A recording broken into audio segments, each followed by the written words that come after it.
तो महाडीबीटी के scholarship form filling process में अगर आप ओबीसी, वीजेएनटी या फिर एसबीसी कैटेगरी से बिलोंग करते हो तो इस कंडीशन में गाइज आपको कौन सी स्कीम के लिए अप्लाई करना है, कौन सा डिपार्टमेंट आपको चूज़ करना है, कितनी इनकम रहने पे कौन से स्कीम के लिए आप एलिजिबल रहोगे, साथ ही में स्कीम के लिए अप्लाई करने के बाद गाइज आपको कौन से डॉक्यूमेंट्स लगेंगे, क्या राशन कार्ड लगेगा या फिर नहीं, इसके अलावा जब आप सक्सेसफुली अप्लाई कर दोगे तो आपको कितनी स्कॉलरशिप मिलेगी, ये सारी जो चीज़ें हैं वो मैं आपको इस वीडियो में बताऊँगा ताकि आपको कोई भी जो कन्फ्यूजन है वो ना हो एंड आपसे कोई भी जो मिस्टेक है वो ना हो। तो वीडियो जो है वो पूरा एंड तक देखते रहिए। तो सबसे पहले तो गाइज जब भी आप अपना स्कॉलरशिप फॉर्म फिल करोगे तो सबसे पहले अपनी जो प्रोफाइल है वो 100% कंप्लीट कर लेना। प्रोफाइल कंप्लीट करने के बाद गाइज आपको स्कीम जो है वो सिलेक्ट करना पड़ेगा। तो जो भी स्टूडेंट्स ओबीसी, वीजेएनटी या फिर एसबीसी कैटेगरी से बिलोंग करते हैं तो यहाँ पे गाइज जब आप स्कीम सिलेक्ट करोगे तो वहाँ पे आपको डिपार्टमेंट पहले सिलेक्ट करना पड़ता है। तो डिपार्टमेंट में चाहे आपकी इनकम 8 लाख से कम हो या फिर 1.5 लाख से कम हो तो उस कंडीशन में आपको VJNT, OBC and SBC welfare department जो है वो चूज़ करना है। ठीक है, तो यही आपको जो डिपार्टमेंट है वो चूज़ करना है एंड फिर इसके बाद जो स्कीम है वो हमें चूज़ करना पड़ेगा। ठीक है, तो जब भी गाइज आप स्कॉलरशिप के लिए अप्लाई करोगे तो स्कीम सही से चूज़ करना है, इसमें मिस्टेक मत करना।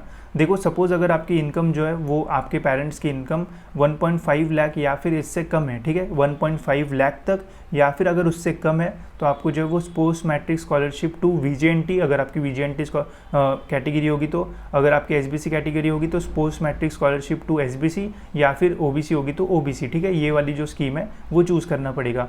अगर सपोज़ आपकी इनकम जो है वो 1.5 लाख एंड 8 लाख के बीच में आती है, ठीक है, सपोज 1.5 लाख के 8 लाख के बीच में मतलब 5 लाख है, 4 लाख है, 6 लाख है, तो इस कंडीशन में आपको tuition fees and exam fees to VJNT, SBC and OBC students के लिए जो स्कीम होती है, मतलब ऐसा नाम ही होता है उस स्कीम का, tuition fees and exam fees to VJNT students, to SBC students and to OBC student, तो ये वाली जो स्कीम है वो आपको सिलेक्ट करना पड़ेगा। ठीक है, तो ये इनकम वाला जो है वो ध्यान से देखना, बिकॉज आपको जो इनकम सर्टिफिकेट है वो अपलोड करना पड़ेगा, तो जितना भी इनकम होगा अकॉर्डिंगली आपको जो स्कीम है वो सिलेक्ट करना पड़ेगा। ठीक है, इसके बाद गाइज स्कीम सेलेक्ट करने के बाद आपको कौन से डॉक्यूमेंट्स लगेंगे वो भी बता देता हूँ। तो देखो गाइज आपकी इनकम कितनी भी हो आपको ये 4 डॉक्यूमेंट जो है वो लगेंगे। पहली है कास्ट वैलिडिटी, दूसरा है गाइज लिविंग सर्टिफिकेट, जो आपका अगर आप ग्रेजुएशन में होगे तो 12th का लगेगा, अगर आप पोस्ट ग्रेजुएशन में होगे तो ग्रेजुएशन का लिविंग सर्टिफिकेट लगेगा। डिक्लेरेशन फॉर्म मतलब प्रतिज्ञा पत्र, ये मैंने मेरे टेलीग्राम के ग्रुप पे डाल दिया है तो वहाँ से आप डाउनलोड कर सकते हो।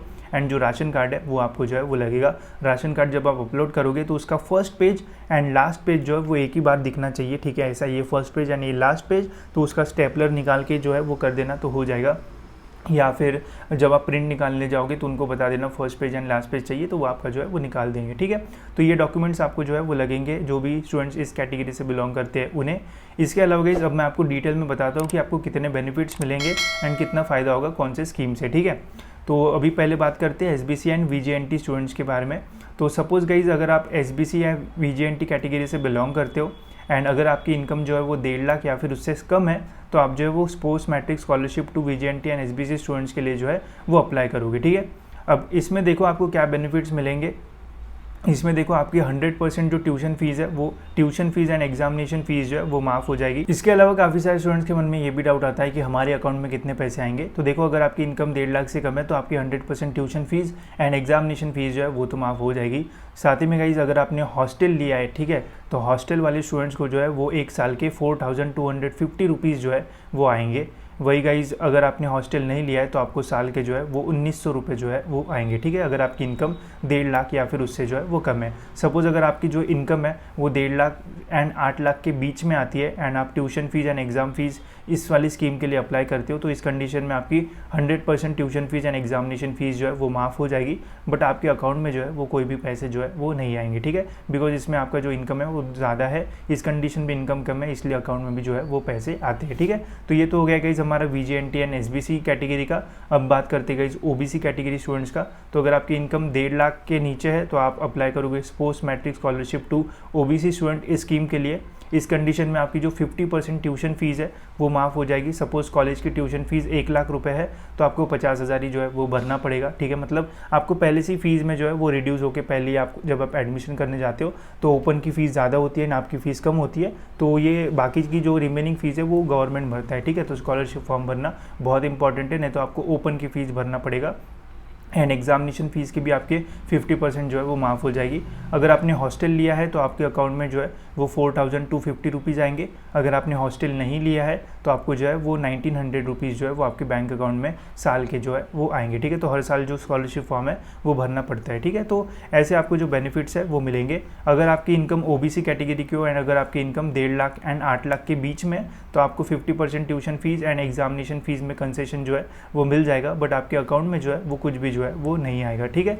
तो ऐसे पूरे जो बेनिफिट्स है वो मिलते हैं OBC, VJNT and SBC students के लिए। बस यहाँ पे एक ही चीज़ का ध्यान रखना, आपका इनकम कितना है। अगर इनकम 1.5 लाख से कम है तो ये वाली स्कीम के लिए जो है वो अप्लाई करना है, स्क्रीनशॉट ले लेना, ठीक है।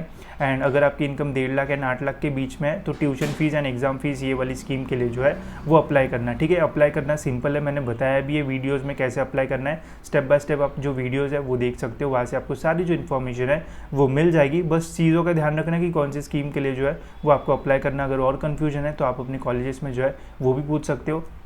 अगर आपको ये PDF चाहिए तो गाइस जल्दी ही हमारी जो ऐप है वो आने वाली है, तो जैसे ही वो रिलीज़ हो जाएगी तो वहाँ पे मैं ये सारी जो PDFs है वो डाल दूंगा एंड डिस्क्रिप्शन में आपको जो लिंक है वो मिल जाएगी, ठीक है। इसके अलावा अगर कोई भी डाउट या फिर क्वेश्चन है तो आप मुझे इंस्टाग्राम पे जो है वो मैसेज कर सकते हो। मैं ज़रूर ट्राई करूँगा कि आपके सारे जो डाउट्स है वो सॉल्व कर दूँ, ठीक है। तो इस वीडियो में इतना ही। होप सो आपको ये वीडियो इन्फॉर्मेटिव लगा होगा एंड ऐसे वीडियोज़ के लिए चैनल को सब्सक्राइब जरूर से कर लेना ताकि आपको टाइम पर सारे स्कॉलरशिप से रिलेटेड जो अपडेट्स है वो मिलते रहे।